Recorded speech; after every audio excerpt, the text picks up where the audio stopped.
preželja i brez posala. Jes.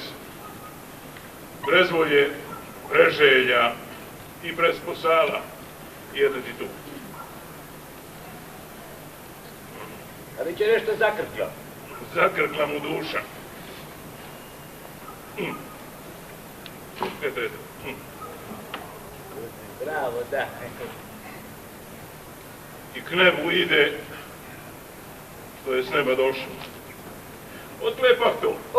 Još me pita, a ko je ono rekao, zaman se penje teški dim sotara do gustog neba što se raj smije.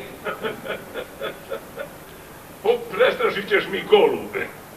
I ovi čovjek je bio pjesnik, državnik, ispred cara razbranio i svaka njegova riječ, svaki njegov stih palio kako žerava i vas narod čio poleće za njime.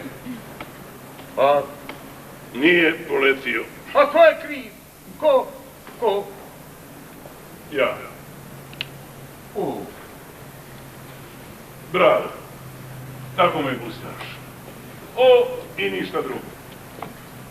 Pa da i hoćeš, ne bi ti drugo došlo na pamet, drubarine moj, jer ni stotinu, niti suću, ne bi ti spjegalo zašto su vas stela brez vlasti ostala baš kako deblo brežila. A zašto je pak narod brez vas stele ostao kako tijelo brez duše. Ako ti govori gospar Rudeka. Ako ti govori paročena, nije tako. A ne govori ništa. I bit će bolje. Dunque, ostali smo brez volje, brez želja i brez posala.